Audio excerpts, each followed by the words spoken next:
Llibre d'Ester, capítol 7, versets del 1 al 10 i capítol 8, versets del 1 al 2.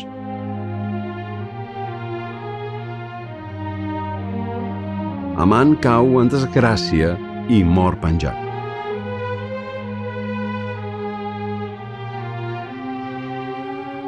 El rei i Amant van acudir al convit de la reina Ester. Mentre bevien, també aquest segon dia, el rei va dir a la reina: «Demana el que vulguis, reina Ester, i t'ho donaré. Ni que demanis la meitat del regne, t'ho concediré».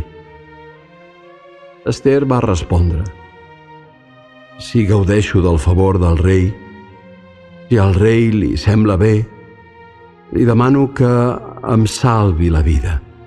Desitjo que salvi el meu poble.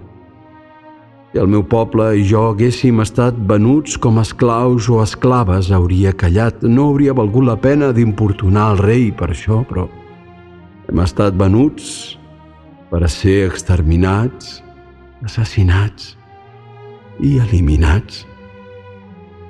El rei Xerxes va preguntar a la reina Ester: «Qui és? On és el qui ha tramat una cosa així?»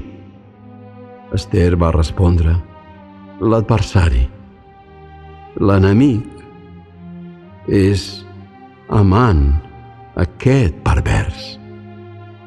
Amant va quedar sense paraula davant del rei i la reina. El rei, furiós, s'aixecà de taula i va sortir al jardí del palau. Amant s'adonà que el rei havia decidit la seva desgràcia i s'alçà per implorar a la reina Ester que li salvés la vida. El rei tornava del jardí a la sala de convit quan veié Amant ajagut al divan on era Ester i va exclamar: «Serà capaç de violar la reina estant jo a casa?» Tot seguit van cobrir la cara d'Amant. Les paraules del rei l'havien sentenciat. Carbonà, un dels eunucs al servei personal del rei, afegí: «Encara hi ha més. Amant té preparada una forca per a Mardoqueu, l'home que havia denunciat la conspiració contra el rei. La forca és a casa seva i fa 25 metres d'alt.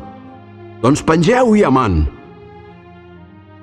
Un cop penjat Amant a la forca que havia preparat per Mardoqueu, la indignació del rei es va apaivagar.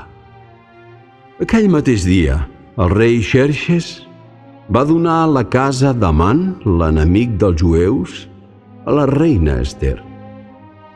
Ester va informar al rei del parentiu que tenia Mardoqueu i aquest es va poder presentar davant d'aquell. El rei li va donar l'anyell de segellar que havia pres a Amant. Per la seva part, Ester va confiar a Mardoqueu l'administració de tot el patrimoni d'Amant.